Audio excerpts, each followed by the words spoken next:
I got the Richard Hart Pulsex cheapo glasses on. Because he's a cheap bastard. Look at that. How many days has it been that price has been there? Around 15, 16 cents. You know, this elephant, like this is days ago, and elephant just had a huge dump.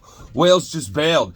And about what I'm about to read to you, I read yesterday, and my brother called me, and he was freaking out because it was the assets under management dump.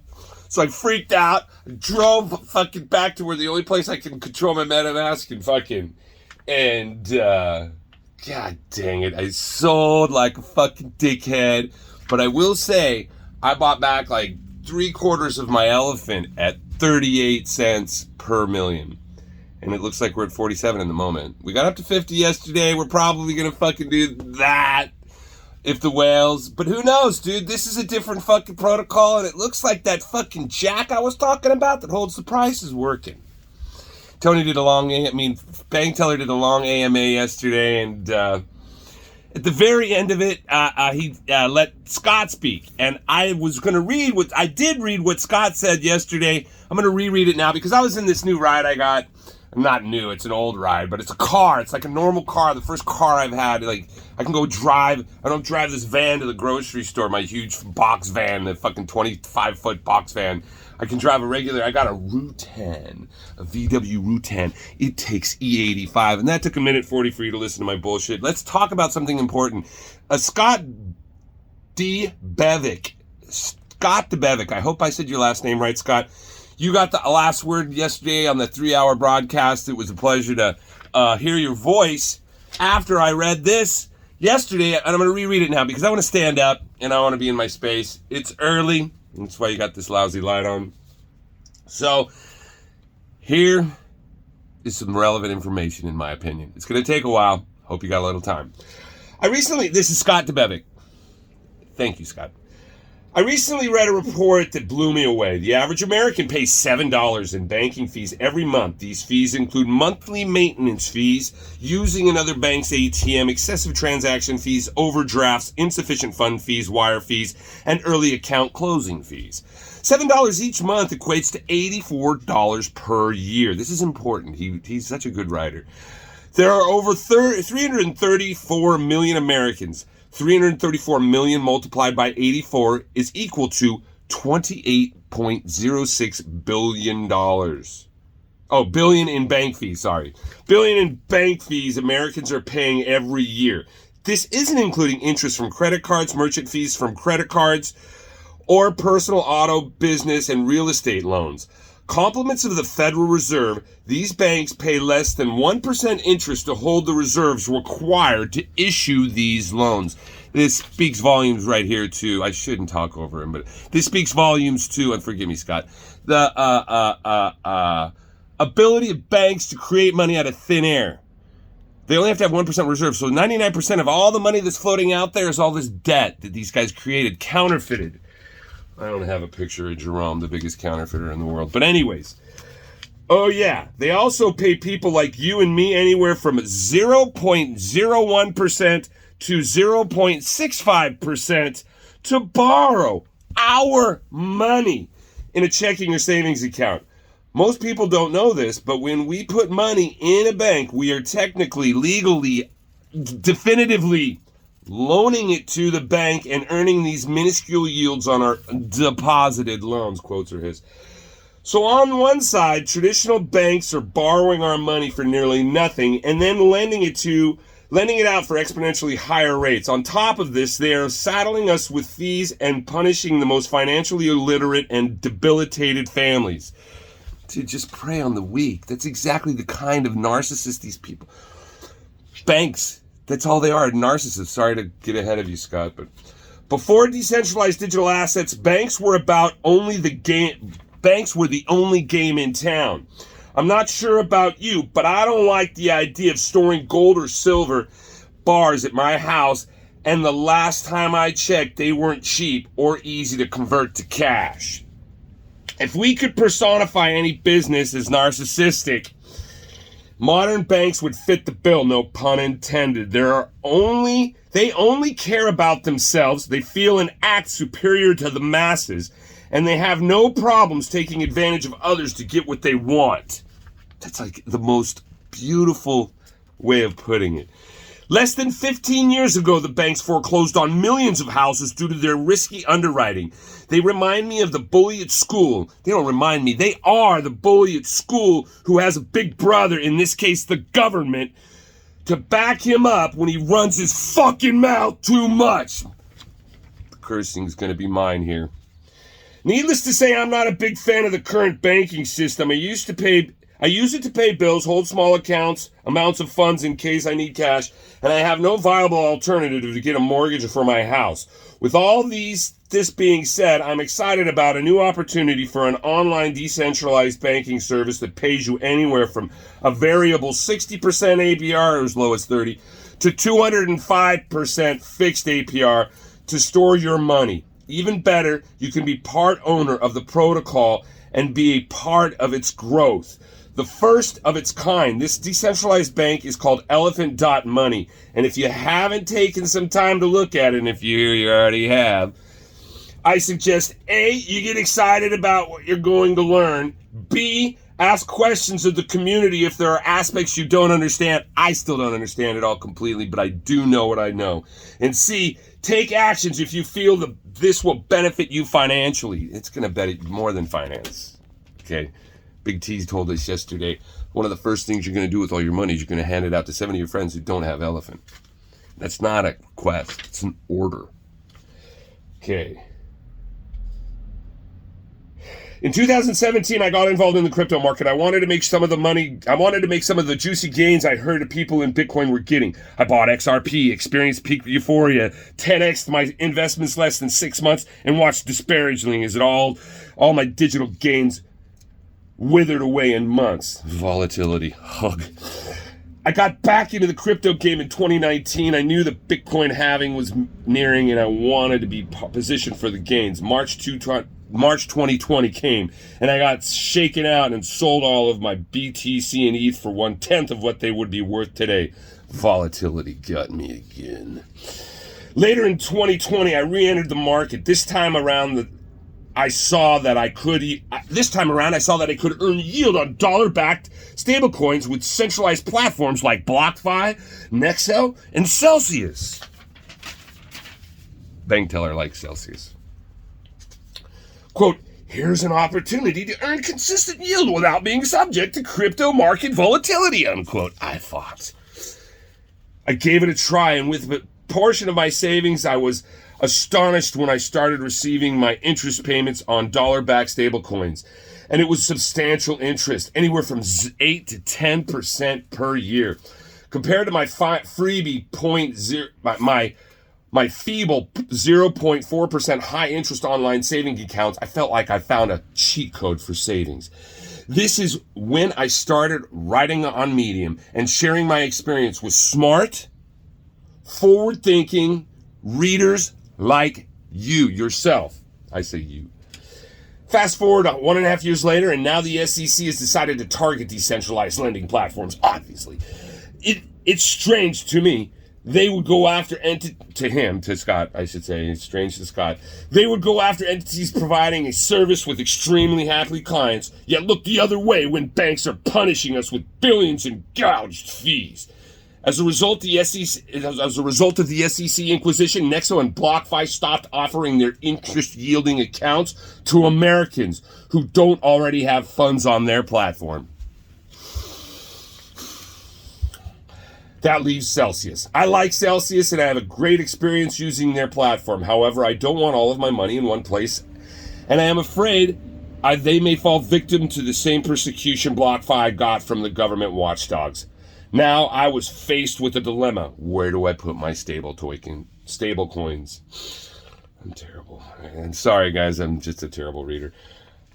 I've been using decentralized finance for about a year now. Decentralized finance is actually what its name implies. There are no centralized entities collecting fees or selling products, no account freezes or hold times, and no board of director or CEO earning 360,000 million times percent more. Oh, fuck, I got lost. 365 times what their average employees make. Decentralized finance is governed by computer code and mathematics. The better the code, the better the DeFi experience. And in DeFi, I could earn a lot more than 8 to 10% I was earning on centralized blockchain platforms like Celsius, Nexo, and BlockFi. I even had more real-time support because I could access their Discord and Telegram pages 24/7. Not everything in DeFi is an endless desert buffet or relaxing foot massage on a warm sandy beach. There are bad actors, careless developers, hackers, and all other junk rampant on the internet. And most investors in DeFi have experienced an exploit, rug pull, or hack. So it's important to remember to keep your portfolio diversified. If you didn't listen to Big T yesterday talk about owning your keys and security, man, I never heard him that mad before. Well, yeah, I have, but like in public. There are currently $197 billion in locked value in DeFi. In June of 2020, there was only $1 billion locked. When something experiences a 200x times gain in less than 2 years, it makes sense to look at it. The crypto economy has several platforms with over $10 billion in total value locked. These platforms have proven to be trustworthy and well-designed while providing a good user experience. I wonder why he didn't just say, Luna, UST, Anchor. What I'm about to share. Have you ever wondered what gets discussed on those golf course? Forgive me. Have you ever wondered what gets discussed on those golf courses with corporate executives, business leaders, and high-ranked government officials, and other people who often think they are better than everyone else? I have to. And I'm guessing they aren't just talking about Tom Brady coming out of retirement, what Kane just tweeted, or what they like to order at Olive Garden. I'm confident this opportunity I'm sharing with you is on a scale with opportunities discussed by these captains of industry out of earshot while everyone's cell phone is turned off laying comfortably in a basket in the golf cart. If we looked at traditional banks as being old, crusty, and honored grandfather, that's not me. This decentralized blockchain bank is new and as alluring as a baby smiling on its mommy's shoulders. Its infectious laughter and curiosity gather a crowd of family members oohing and awing in excitement. I'm not going to dive too deep into the mechanics that make this bank function. Yeah, it is. You wouldn't buy a Rolex and ask for the breakdown of its movements, and you probably don't ask how your iPhone or Android does 1/100th of the things it can do. You just buy these items and expect them to work. The three options in your blockchain bank in Elephant.money is long. MIT grad and fintech alum, bank teller, is the mind and developer behind Elephant.money system. Hearing him speak, you can tell he's an analytical person with my much deeper understanding of programming and mathematics than most members of your PTA. And I'd say most of the smartest people in the room. With Elephant.money, he has designed an ingenious decentralized banking system that is built on these three pillars. The native token, aptly named Elephant, the stable token called Trunk, and yield earning on Trunk via staking and stampeding, bonding. It's important to know that Bank Teller is not an anonymous developer. He has worked on multiple successful projects and has a tremendous track record in success with State Street, Fidelity, Because of this confidence in Bank Teller by other investors in the crypto community, he has been able to launch the Elephant.money ecosystem and witness accelerated growth. What is Trunk Token? Okay, we'll start with that one, I guess. Trunk Token is a stable pegged to the US dollar. At any given time, one trunk is worth 99 cents. The 1% difference goes into keeping the platform running and ensuring proper liquidity exists. The 1% isn't a big deal when you were looking at earning 60 to 205% APR today. Trunk can be used for staking and bonding on Elephant.money platform. It is tradable on PancakeSwap and has millions in platform liquidity, which, yeah, look at the volume. I mean, shit, it's outdoing. One of the best aspects of Trunks is it's pegged to the dollar. Unlike other digital assets like Bitcoin and Ethereum, XRP, and thousands of other cryptos, you don't have to deal with volatility of what the asset is worth at any given time. What if I banked half of my XRP gains when it was up 10x and I could earn 2 to 6x returns annually? I'd have a lot more money 4 years later. Being in stablecoins is especially nice during a bear market. When investors face uncertainty, they often like to stick their heads in the sand. Earning yield on your money is a tremendous pastime when your head is buried. I have sand on my head. Is that in my hair, the sand? Oh yeah, have you looked at the inflation lately? Your traditional bank's average saving account isn't going to keep up with this accelerating number. Trunk is backed by a combination of BUSD 75% in Binance, dollar-backed stablecoin, and the Elephant token, 25%. If you want to learn more about how the algorithm works, read the white paper or visit Elephant.money Telegram group. Currently, Trunk is collateralized with 10 times its value in Elephant. What is staking and stampeding? Once you convert your BUSD to Trunk, you have two choices, staking and stampeding is bonding. Both are done on the Elephant.money platform, which is mobile and desktop compatible. Staking is when you lock your tokens on the platform and get paid in a variable APR, 64% at this writing, 62 with the fees, awarded in Trunk. When you stake Trunk, you can withdraw your Trunk deposits at any time.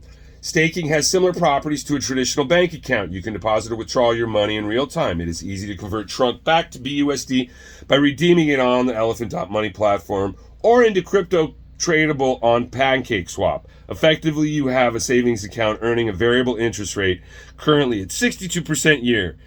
30% is the minimum. As an example, if you had $95,000 in a traditional savings account with a 0.65% APR, you would earn the same amount of yield per year as staking $1,000 worth of Trunk on the Elephant.money platform.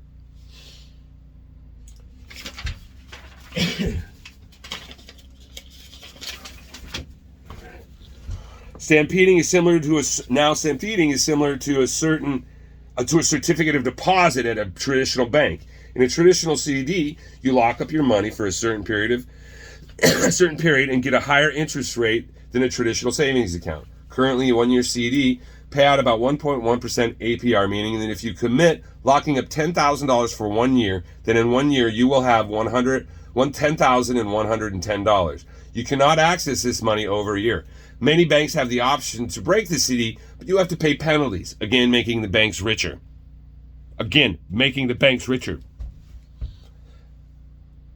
Many banks do have an option to break the CD, but you have to pay penalties, again making the banks richer. Okay. With Stampede Perpetual Bond in the Elephant.money banking ecosystem, your Trunk is committed for 1 year. In return, you earn 205% APR paid out at 0.56% daily. Let's see the same example and imagine you bond $10,000 in Trunk and come back 1 year later. You will have 20,295 Trunk in your rewards. Instead of earning 110 over the year in a traditional CD, you are earning over $10,000 worth of Trunk stablecoin. Remember, you can redeem this Trunk for BUSD on the Elephant.money platform or trade it on PancakeSwap. I am confident once you see the rewards coming in, you will be tempted to move a greater percentage in your portfolio to a less volatile asset providing a passive income. The power of influence. When creating Elephant.money, bank teller realized that the opportunity of earning a 60% to 670% APY would sell itself. APY would sell itself. But the world needs to get out, and what a better way to get the word out than an organic person-to-person referrals. If you have a friend, social media followers, family, coworkers, or anyone else you know who's interested in earning these stupendous returns, you and your referral have the opportunity of earning airdrop trunk rewards. Exciting. When you refer a person and they put your wallet address in the partner section, both you and your partner will receive, he goes into this way too deep, will receive a 0.5% airdrop on any trunk bonds or rolls they process. What does this mean? Let's say your friend uses your partner code and bonds 10,000 trunk in the Stampede. You will receive 50 trunk and your friend will receive 50 trunk in airdrops. Let's assume for the moment your friend wants to roll their rewards daily for the first year. In 1 month, they will have rolled about 1,760 trunk. You both would be airdropped 8.8 trunk over this period. This one roll bonus is equal to almost 2 months interest on a $10,000 in a high yield savings account earning 0.65 APR. But let's take this another step further. By the end of the year, your friend will have over 65,000 trunk bonded. In month 17, you both would receive about 54 trunk in airdrop awards through the partner referral program. So by being a good friend, you and your partner are both being rewarded. This is a win-win-win situation where you win for referring and getting a 0.5% trunk on deposits and 0.5% on deposits and rolls. Your friend wins for earning a gigantic APY and gets equal airdrops to you, and the platform wins by getting more trunk minted and bonded. You are not required to refer anyone or participate in the platform. You can mint and bond in the Stampede without using a partner address or signing anybody else up. However, it is common sense that if you are going to bond trunk, you should put in a partner address. This will reward the 0.5% on your bonds and an additional 0.5% on your rolls. If you want instructions for adding a partner, I have included those at the bottom of this article along with my partner address, and I'm not going to read it. If you have found this information helpful and choose to bond using my partner address, I would appreciate it. Okay, I'll probably put it in the fucking code below. It is Scott. He deserves it. Owning a piece of the platform. Do you know who makes money from all the fees and interest we pay traditional banks? It's mainly the executives, high-level employees, and shareholders. This means that more money is being siphoned from regular people paying corrupt fees to the rich getting richer. This is where I like this. One aspect of elephant money that I love is that you can share in a piece of the platform and take advantage of its phenomenal growth potential. I don't want to overwhelm you in this article, so I will do a follow-up article on the elephant token and why it makes sense to take advantage of the platform's growth. Stay tuned and be sure to subscribe to my articles via email if you want to receive them shortly. I suggest it is a good idea to wait for elephant to mature a little bit in order to make determinations based upon its functionality. Those of us that are participating in its functionality, but time will tell. Key takeaways. In 2021, JP Morgan Chase, the company that was fined $1 billion for spoofing or manipulating markets, CEO Jamie Dimon received $34.5 million in compensation. In 2021, Bank of America CEO Brian Moynihan received $32 million in compensation. Charlie Scharf, the CEO of Wells Fargo, the bank that got slapped on the wrist for setting up fraudulent bank accounts, was paid $24.5 million in 2021. To round it out, let's include Jane Fraser, Citigroup's female CEO, who got rewarded $22.5 million. Between these four CEOs, $113.5 million got paid out in 2021. If the average American pays $84 in banking fees per year, if the average American pays $84 in bankings per year, that's not a sentence. Thus, 1,350,000 American citizens' fees were split among these four people. Okay, so I'm going to say it in my words. 1,350,000 Americans' citizens' fees were split among four people. And that was just the fees, not including interest, not including all the other on real estate. It's just the machine that is the U.S. banking system is set up to take. In the Elephant.Money blockchain bank is exactly the opposite. The mantra is to share. Decentralized finance is opening doors, allowing customers like you and me to leverage technology and get handsomely rewarded for being early adopters. Just being adopters. I'm like I said, time will tell. I'm guessing Elephant.Money is an exciting example of how you can take part in this new chapter in finances. If you enjoyed this article, please feel free to share it, give it a clap, or write a response. All of these things will help bring the project to more people's attention and help us consumers bring the money back to our pockets. I've been preaching the same thing fucking forever, right? It's about regulating the regulators. It's about participating in immutable transparency, and in a lot of ways, so much of that has been performed in Elephant.Money. I really appreciate your last 25 minutes, guys. Thanks again, Scott, DeBevick, and Big T. Here's to you, man.